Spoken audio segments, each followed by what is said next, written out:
Okay, so for this diary entry, we are going to get the inlet and exhaust manifolds fitted onto the refurbed cylinder head. We're going to refit the refurbished carburetor, connect up some fuel supply, and let's see what this engine's going to do after all this work.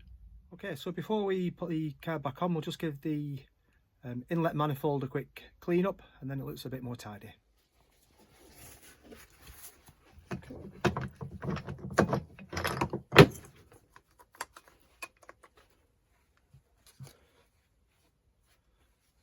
The heat shield, and then the spacer block.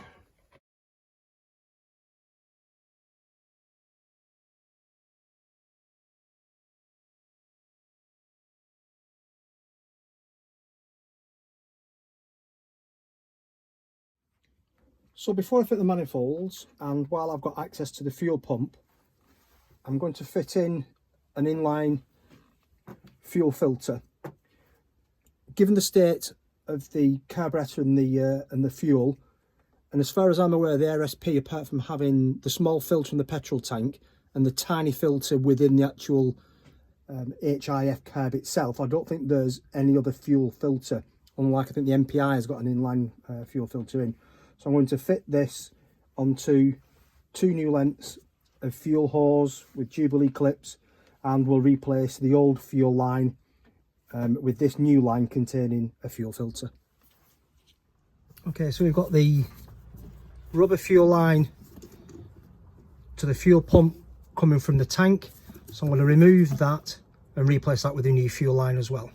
Okay, so I've just connected up now a new pipeline into the in feed of the SU fuel pump, and that's connected to, so the temporary fuel tank is set up, and we'll fit the new fuel line from the pump to the carb with the inline filter in place. So I just thought I'd show these. This was an upgrade to stainless steel for the cylinder head studs. This is the original one, and these are the 6 stainless steel replacements. But if you look at the thread that goes into the head, the original one's got approximately ½ an inch of thread. These replacements are about 1/4 of an inch, the half of the thread depth. So I'm afraid I'm going to have to send these back. I'm not risking over tightening that thread on just 1/4 of an inch and stripping the cylinder head. So if anybody's buying these stainless steel replacements off Fleabay, just watch out for this. So I'll just fire the engine over just to flush the SU pump.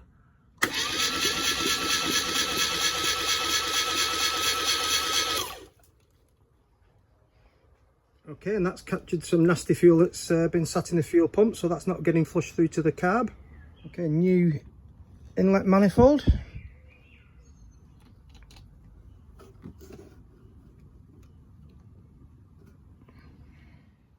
We'll get the exhaust manifold out. So I've cleaned up the faces, new gasket.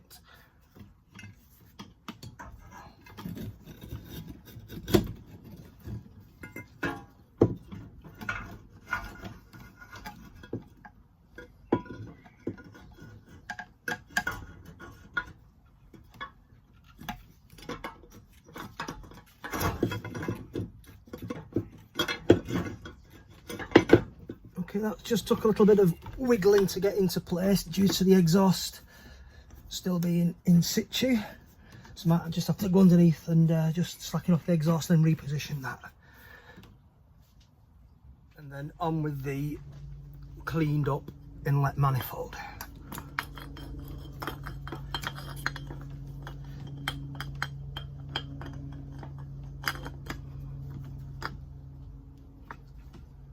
Okay. And we'll affix the manifolds with the brass nuts and washers from the rebuild kit.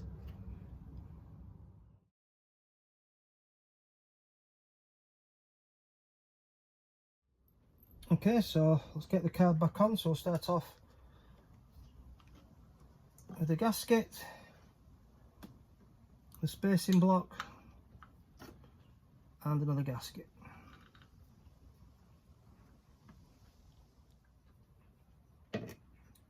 The heat shield with the dogleg bend pointing towards the carburetor. Last gasket.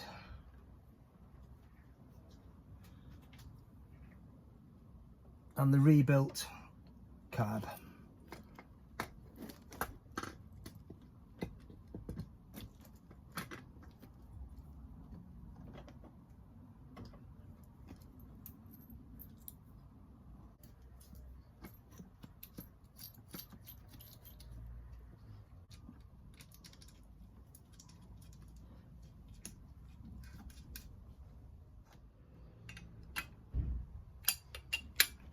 Bit that up with an 1/2 inch.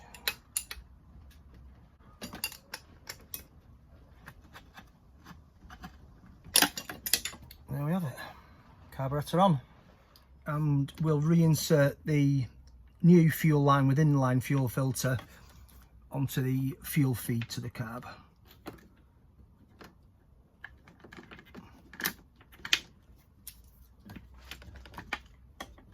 Might need to adjust the length of that pipe, just watching how close that's getting to the exhaust manifold.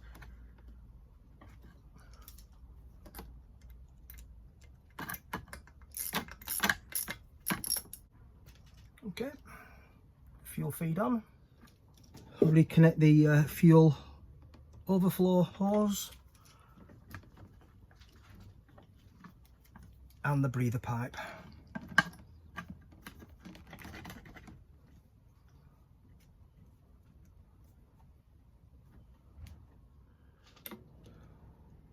Using the original spring hose clamp.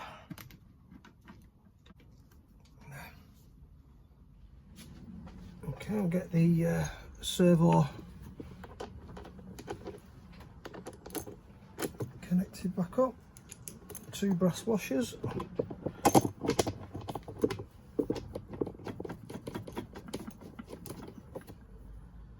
15/16.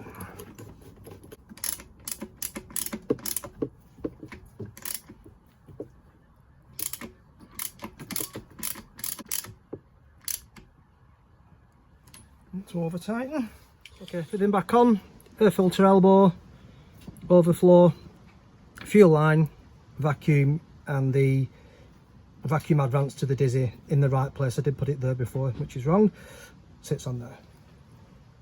With the inlet manifold having a quick spruce, we'll give a quick fettling to the rocker cover, and then that looks a little bit smarter, and get that fitted.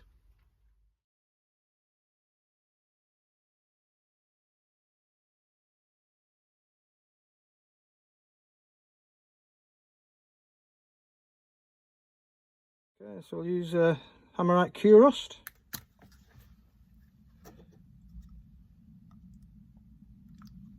Always remember, when you're using the Q-Rust, put it into a container and then you don't contaminate the rest of the product in the jar.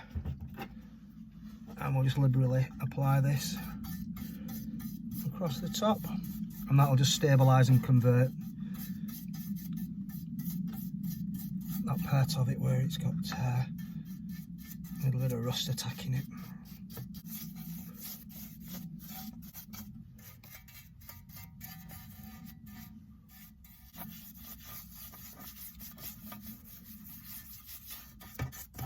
Okay, we can see that changing colour already, so it's starting to do its job. I'll just leave that for a while now.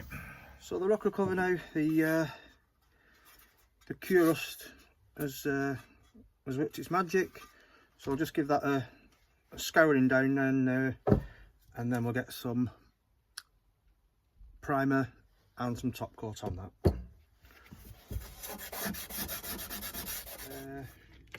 Bit of brake cleaner.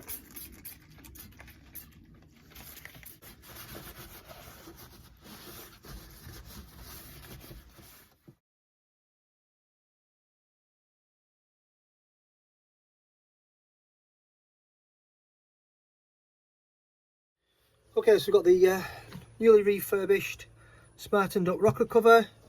Got new rubber seals and washers, and let's get this fitted. So I've always had issues with the cork gaskets on the rocker cover. So what I'm going to try with this one now is the silicone gasket, which is supposed to be a far superior product to the cork one. So I'm going to try that this time round. I'm just going to put some blue Hylamar gasket paste just to stick the gasket, the silicone gasket, into place, and then it doesn't move whilst I fit it to the cylinder head.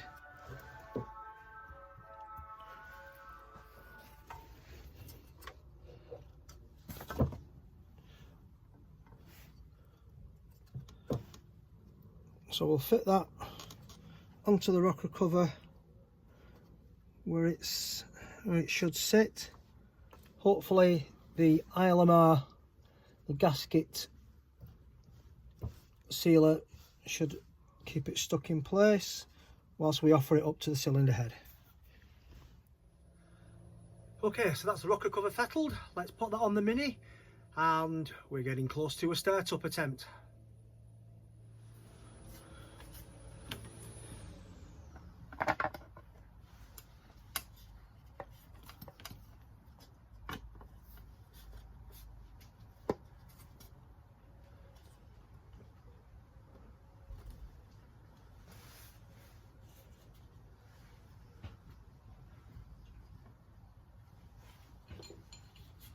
And the RSP has got these special extended nuts with the air filter that sits on the top.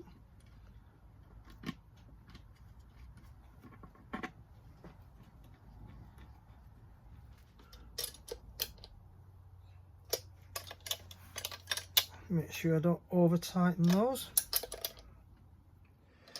Okay, so here we are, refurbished cylinder head, rebuilt carburetor, new spark plugs, existing HT leads, new fuel lines connected to a separate fuel supply, refurbished rocker cover. So I think we're at the point now where we can try a test fire and see what happens.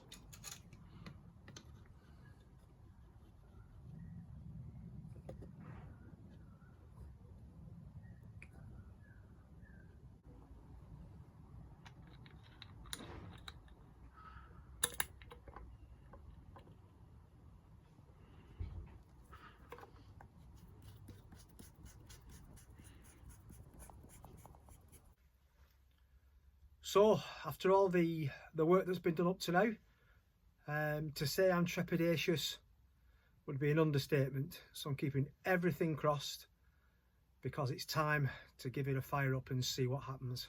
Okay, so it's getting close now. First thing I'm going to do now is just take the spark plugs off and just give it a fire over, just to build up some oil pressure in the engine, because it's not been started for however long. So let's just crank it up, get the oil pressure in the engine, reconnect the spark plugs, and then let's go for the reel.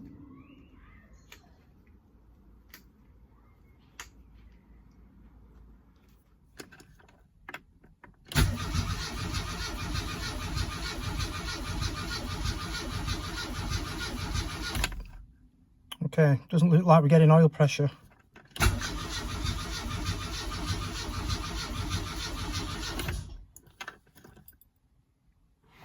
What does that mean? Let's go again.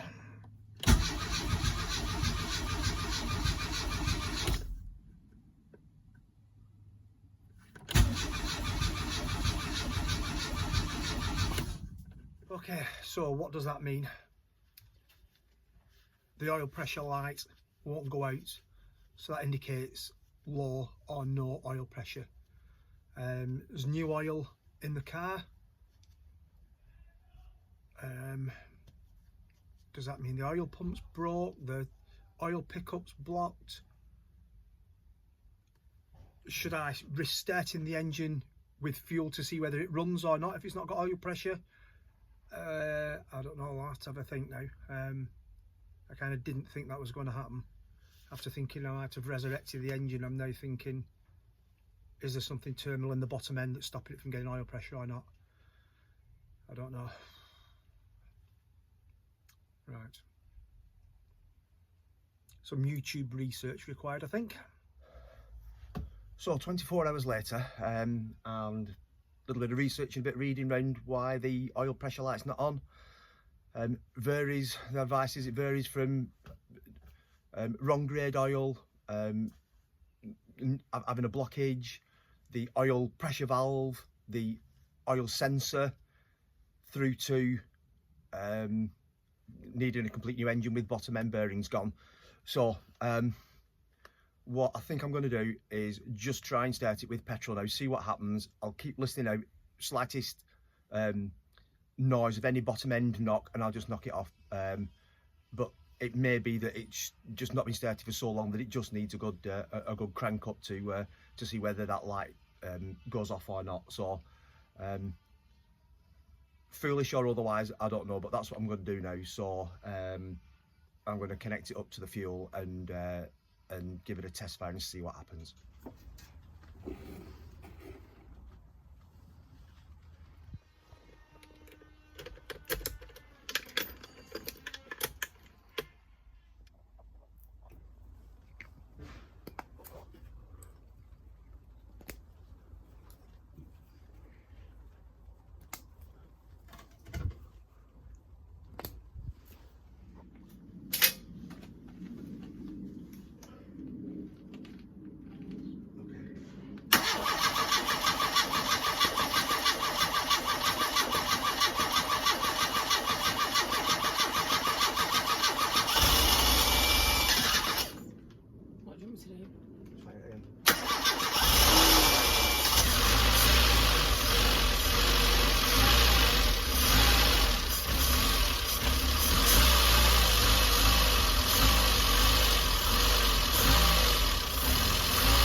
The yellow oil light out or on? Not on. Woohoo!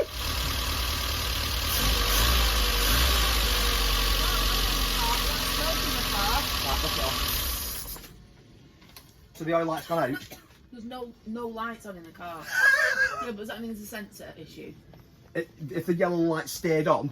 There's no lights on in that car. Brilliant. In that dashboard? Yeah, there was a yellow light when it started off.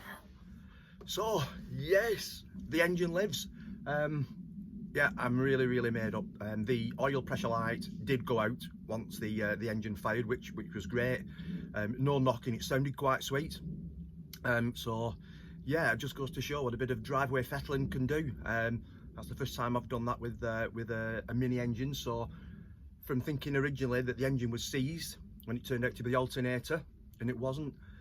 Cylinder head rebuild, carb rebuild, a refit, and we're back up and running. So I'm really pleased. I still can't believe that that's fired up. Marvelous. So what's next? So replacing all the rubber parts of the fuel system that I have, it just makes sense now to get the fuel tank out, get the fuel tank cleaned up properly, replace the hard fuel line, so that the car can run on its own petrol tank and not an auxiliary one. So we'll wrap this one up here, which is brilliant. I'm really chuffed. And next time we'll get the petrol tank off and redo the petrol tank, refurb that if we can, replace the hard line, and then hopefully the car can run on its own tank and juice. So yeah, great news.